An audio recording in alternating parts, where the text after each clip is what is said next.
welcome to Okay, Ananke's Women yes. in Literature Festival 2025. I'm always happy to have fellow publishers here, and my favorite duo based in Lahore, my fellow publishers and friends in full transparency. I'm delighted to have here with me Mina Malik and Hussain Tahir. Mina and Hussain are the founders of the Peepul Press. They are also publishers of Risala magazine, a bilingual magazine focusing on children and youth. They have really set a new standard in terms of publications when it comes to opening up avenues of creativity in print, as well as fostering inclusive spaces for literary communities and other cultural related activities. Mina and Hassan, thank you for being here with us today. Well, thank you Thank for you for having having us. us there. It's always so wonderful when Ananke comes to town, as it were. And it's such a wonderful platform with so many important conversations. It's always a delight. Thank you. Hopefully, one day we will have Ananke and the festival in person when we start making money. But till then, we're in this together online. But that's exactly what I want to talk about today. Mina, Hassan, both of you did something which totally goes against the grain. When everybody is now looking towards the digital realm, we're looking towards PDFs, we're looking towards Instagram-based carousel, we're looking towards internet sites, e-publications. Here you are, the both of you came up and said, we're doing a publication, and guess what? It's going to be in print. Tell me Yeah, about that's a it. question that I get. Go for it. So I feel like the story of Risala I really love because Yeah. Hassan and I grew up reading magazines and reading a lot, as we all did. And I have 4 kids, and I would often grouse to Hassan, "Okay, oh, there should be more fun stuff for them to read." And, we both work with young people with writing and workshopping and teaching them. And they're always writing stories about, Sandy did this and Adam did that, which is, of course, because the content that they consume is very Western.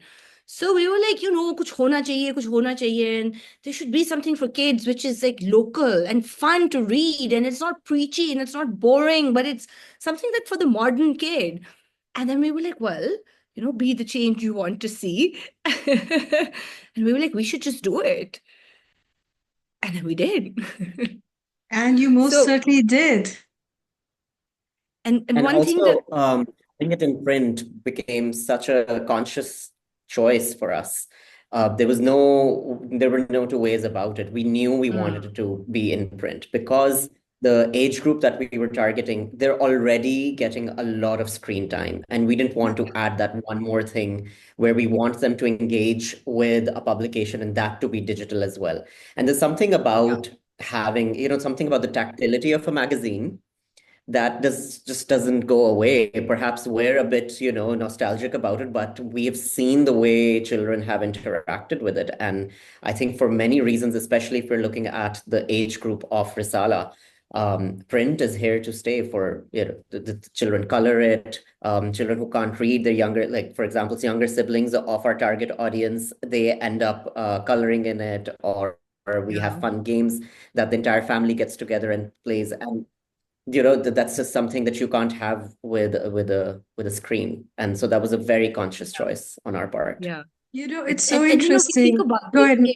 you can take it to school in your backpack, and you can take it with you to Nani's house. You can lend it to your cousin who can take it and read it on read it on the part, and you can fold it. You can pull out a poster and put it on your wall. So it becomes an artifact that you're engaging with on so many different levels. And the way that we design Risala is on really sort of sturdy paper, and it's a substantial publication in itself.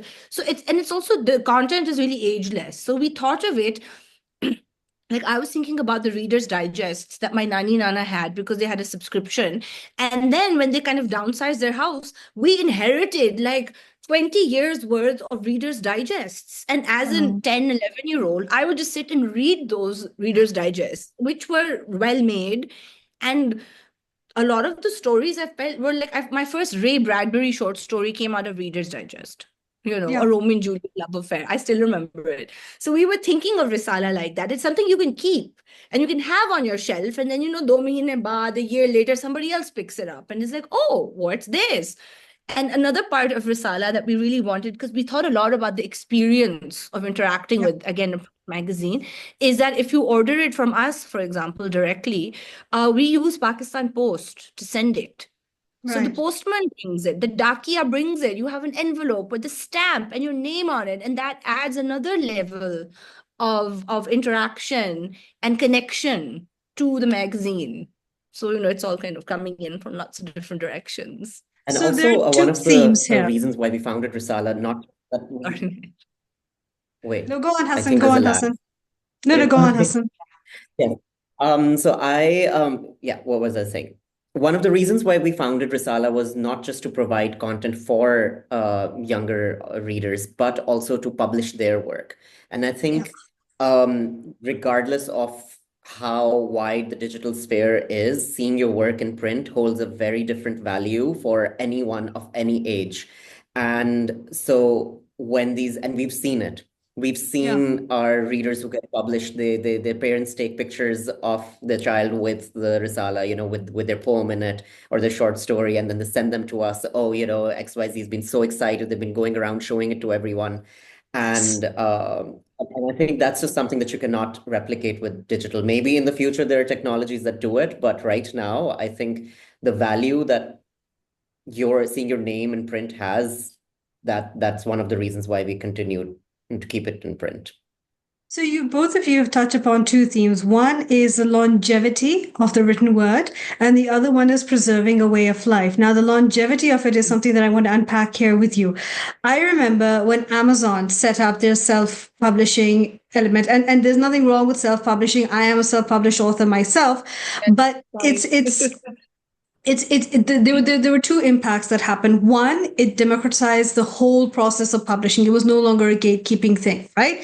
And you see the success that Amazon authors have had. That's why indie publishing sort of, mushroomed as well. But on the other hand, there was this element of like, oh, well, now we have ebooks and therefore print is going to die. But that hasn't happened. And then even during COVID, when a lot of print magazines shut down in Pakistan, everybody was like, well, that's the end of print magazines. But then here you are, the two of you, and it's exactly what you said, that print is here to stay. Why do you think that Pakistan or even globally, print still holds so much value? And I'm going to get to the second part, which is the way of life, which is what you're doing. You're inculcating something in children to value the impact of the written word through something physical, something tangible, and the dakya as well. So let's go with the first one thing. Like, why do you think print is pretty much here to stay? What is it about print that technology has just been unable to eradicate it completely? I feel like one aspect of this, and this is something I thought about often during COVID because we were online so much, is that we talk a lot about digital literacy, That's and right. Everybody has a phone, everybody has a data package, things like that. But we are still a nation that is not very technologically advanced. Like having a phone is not, I don't think, is the kind of digital literacy that we envision when we think about reading online, for example. That's right. And consumers are not using their phones to read books online or magazines, even the average consumer, I would say. They're doing it to, WhatsApp and look at YouTube and maybe watch dramas and call people and do that sort of thing. So I feel like with reading, and when we think about reading as, a habit, as a hobby, as something you also do to study even, you're not doing it online. I don't think that Pakistani readers are reading online. No, that's very true. I think it's And we also a see that generational thing, in perhaps. Anarkali as well. The Anarkali book market is saying, which is why it just makes you think that what is it that print is here to stay? Hassan, you were saying? I think it's also a generational thing as well, especially I'm reminded of this meme which it's about millennials. Oh, this is a computer task. This is a big screen task when you have to do things. And I think our generation and generations older than us, we have this connection with print that a book has to be read when it's a physical copy, right? But I see that around me with younger readers as well, that they're studying online, they're studying on their screens, but when it comes to literate Pleasure. entertainment, that's still in physical copies. And I think that's something that just goes to speak to, the sensorial experience of reading, because we're so connected online all the time. And when you want to, we're at a stage in time where, people think that when you see something on the big screen on your TV, that's not screen time anymore, because you're no longer glued to this the way you are with your phone or with your iPad. And I think that's what books are doing as well. When you want to read something for pleasure, you don't want to do it on the device that you're scrolling or doom scrolling on, or the devices that you're using to study in school. And that's one of the reasons why I think. And apart from that, there's a huge, for a country like Pakistan, we're what now, 230 million people? Not everybody 250, even has access to the sort of resources, digital resources to even study. A lot of studying is being done offline as Very well. true. And I think Absolutely. so across the country, I think that's one of the reasons why perhaps print won't die here for a long time. It's the most Absolutely. low-tech solution, and we still need the most low-tech solution.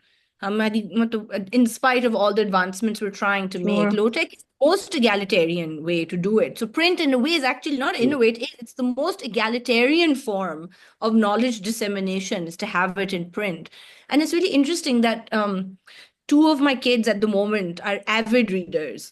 So I know. Well done. This is how parenting is done, folks. Oh my God, it just happened organically. The bug bit them and really just answered all my, many prayers. I'm like, please.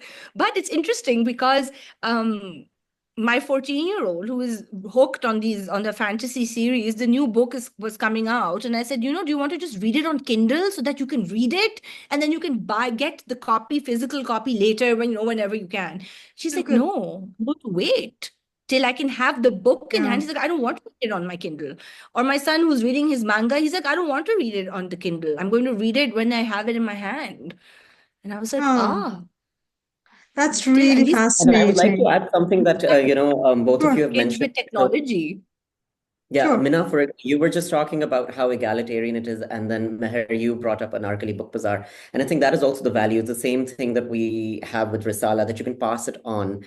A lot of times, the argument is that, ebooks are available, but they also cost, certain amount of dollars. Maybe not as expensive as a physical copy, but a lot of times you need a certain account, such as a Kindle account, which is, and a Kindle in Pakistan doesn't really work. At least I tried, and it doesn't have that many books. So you need a UK account, a US account. So it's not that accessible, perhaps for a certain, percentage of the population. But and then we have all of these websites that continue archiving a lot of ebooks, and then you can just download them, but they keep disappearing as well. And so print, it's there. You can just hand your copy to someone, and once you're done with it, or you can give it to an old book bazaar, and then somebody else will find it. See, now you've just picked up on the second theme that I wanted to explore with you.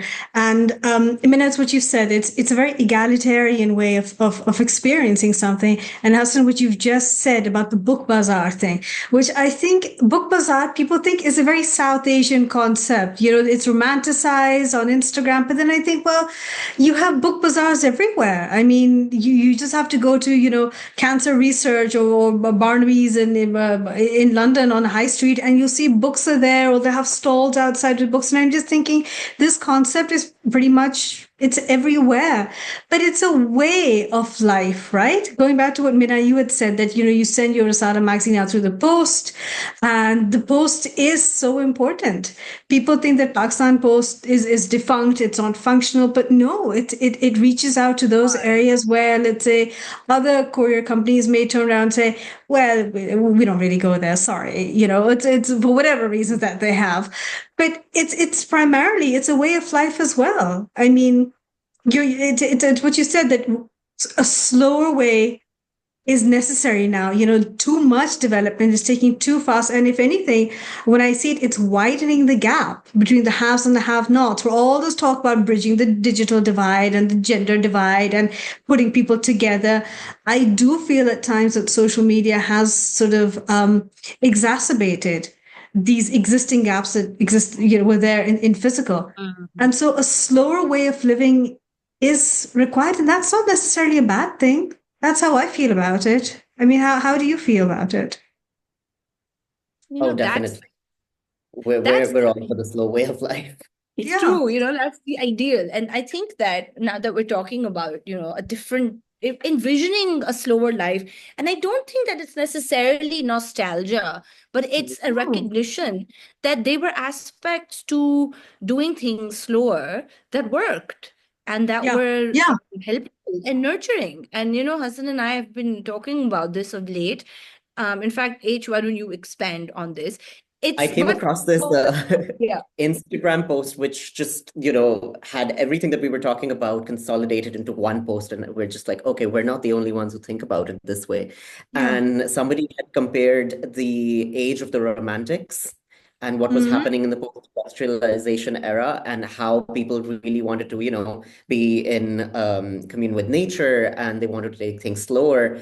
And how that the way the world is right now, it requires a new romantic era where we Absolutely. do take things slowly. And I think Absolutely. it's very important to point out over here, as Mina also said, that it's not necessarily nostalgia, because I think that is where, that's the pitfall of it, because we're not envisioning a way, like you don't want to be a Luddite, right? You don't want us to stop using technology, No, but no, of just course a not. more conscious way of living, a more conscious way of using the technology, disconnecting when you need to. And I think that is why when it comes to print, we are so keen on it, because that is just one of the ways where you you disconnect from the screens around you, from the, all the noise in the world around you, and you are just That's able to right. engross yourself in your world.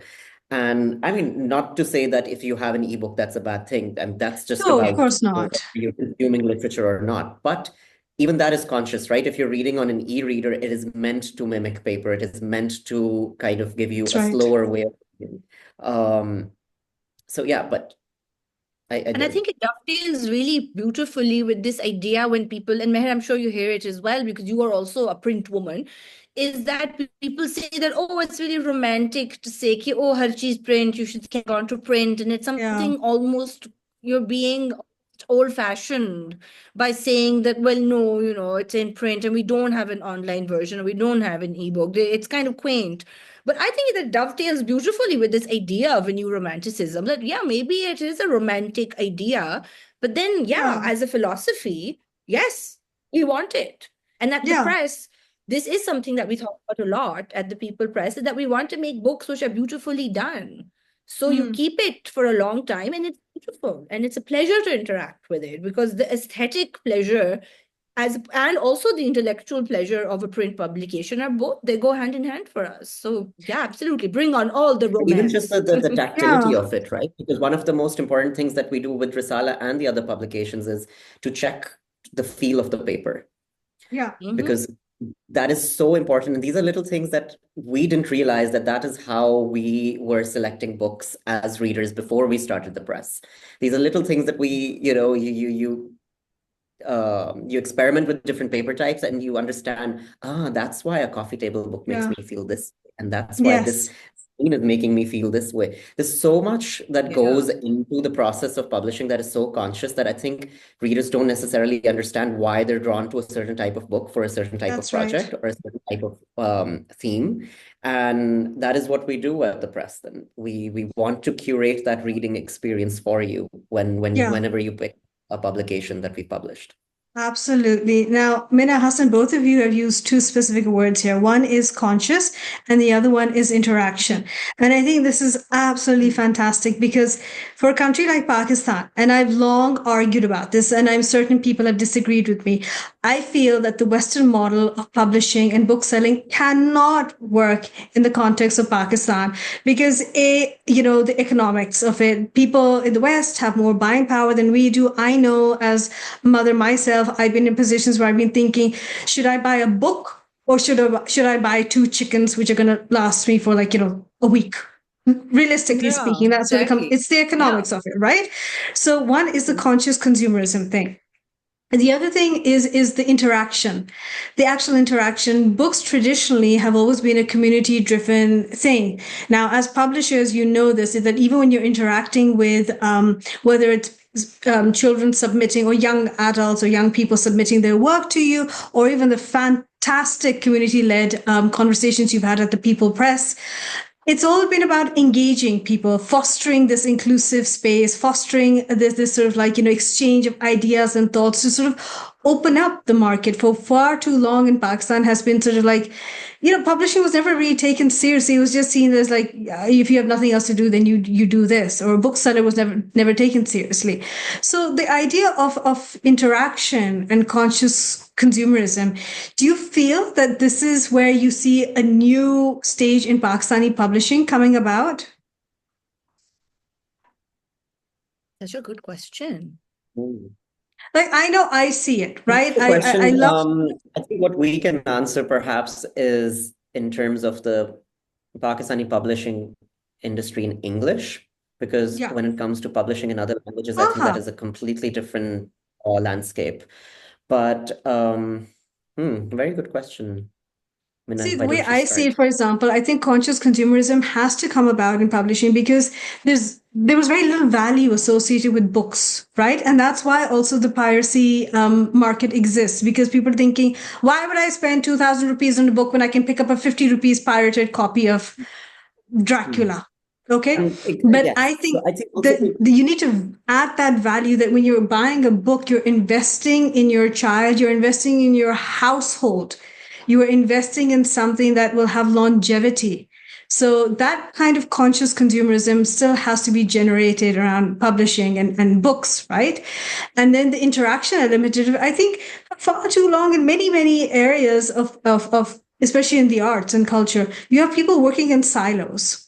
हम अपना करेंगे काम, आप अपना काम करो. And there's this fear of like what the other person will say if they interact with you. And it's like, well, actually, we're all facing the same barriers. I mean, you two have the People Press, I have Zuka Books, but ultimately we're facing the same issues when it comes to paper, electricity, stocking, budgeting. Exactly. I think you've hit upon a very good point when you when you mentioned the engagement activities that we've led at the press. Yeah. Because the Western model, I think one of the reasons why people are so used to perhaps piracy is because you don't really relate a book to an author, apart from the economic factors. Sure. When you have Pakistani authors, when they're doing events such as the ones that we do at the press, I think that there's more of an interaction with the person. When there's recognizability, this knowability, perhaps when you're about to pirate somebody's book whose talk you attended, you will think twice. And maybe you'll ask somebody to, lend you their, so that you can borrow their copy, or maybe you'll, find another way that is not piracy. And I think, just in terms of creating greater interest in literature, especially local literature, these events are so important because that's where the audiences are able to connect with the author, with the poet. They're able to ask questions. A lot of times when it comes to the Western publishing world, the budgets are huge. So even if the authors are in America or the UK, you are able to, especially since COVID, you are able to attend their talks online. You are able to listen to them speak online because their digital marketing budgets are also, they're very different than ours. But over here, I think it's important that the publishers, and this is something that we try to do, whether we're publishing somebody's book or not. A couple of the conversations that we've had at the press were not with people whose books we publish. We just wanted them to come and have a chat with their audience, with their actual readers. And I think that is very important. And that is something that publishers in Pakistan should be doing more of. And publishers are doing on their own. It's just that I think audiences should show up. It's a two-way street, right? And I think we're a smaller industry that's slowly growing, and it is happening. So I don't think I'm pessimistic about it, but I think it is something that started, but that's something that should be continued. There is value in it, and it should be part of everybody's marketing budget. I also feel like this is, and I agree with Hussain that this is a process. Now we're all kind of in it and pulling along and pulling each other along together. But I also feel like something that I hope changes in readers and who are our customer also. And I think it's also a question of value and the perception of value. So we do have people who think that Risala, for example, is overpriced, which is fair. Like it's not in your budget, it's not in your budget. That's okay. But there are people who will not pick up Risala, but then eat out. Or like I see, Hassan's book stack. Now the Han Kang book is upwards of 3,000 rupees at the moment. And it has sold really well. People Yeah, have bought it. people People have bought bought it. it. I bought it.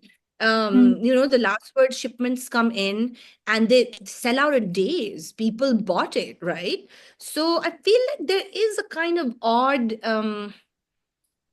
maybe it's because like ghar ki murgi dal barabar sort of thing, where Yeah, it's like, and I've heard people at like panels and conferences and lit fests and thing be quite critical about local writing, and then yeah, they'll buy pirated version because they don't really care so much. Like Hassan is saying, they don't feel connected to local writers, which is a yeah. real pity, because please do that.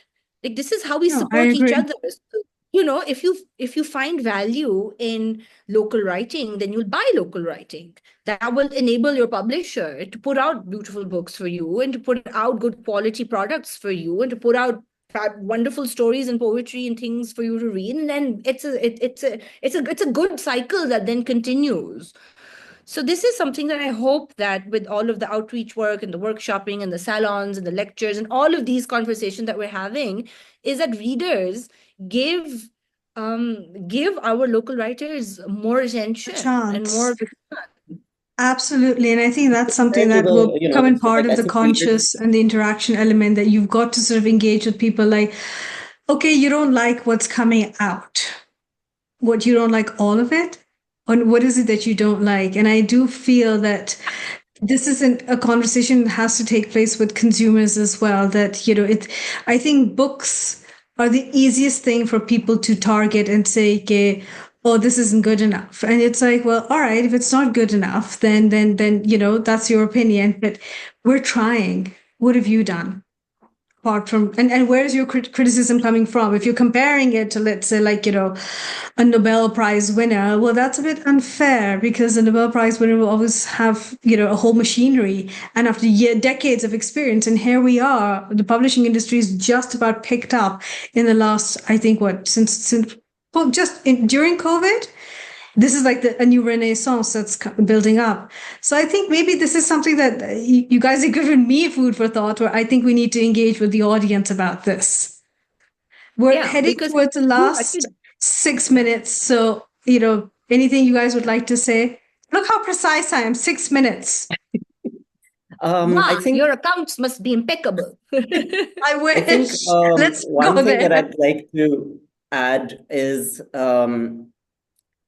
that it's also important for people to continue, because if we're saying that good writing isn't coming out, if that's what the consumer is saying, and let's just say the consumer is right, I think then it's Okay. also Yeah. on people who are in charge of producing that writing to continue mentoring younger writers that and Agreed. younger people who want to write, or people of any age who want to write. And that is something that, not to toot our own horn, but that's something that we're very passionate about at the press. We've already done one round of workshops called Ampersand, which was a craft workshop focused on poetry and prose for public university and public college students. And the work that they produced was brilliant. There I've was seen such it. It a really was. And diversity well of done, you voices. guys. Thank Well you. done, you guys. And we're just going to start the second round of Ampersand later this year for two completely different genres. And I think there are so many other writers who are doing writing workshops. People are starting to connect with the writing community. So the writing and the reading community, they have to go hand in hand, right? And eventually, I think it'll get to a stage where we're producing not just quality work, but quality work in quantity, and Yeah, that people that's will the hopefully flock to dream. buy. That is the Yeah. dream. But I think, as you said, that this is a second or a new renaissance of the publishing industry. Yeah. That also means that it is a new renaissance of writing in English in Pakistan. Yes. And Uka has hopefully, such a diverse portfolio. Safina Ilahi at Reverie has put out so many interesting new voices. Absolutely. It's a really exciting and thrilling time to be It doing really this. is.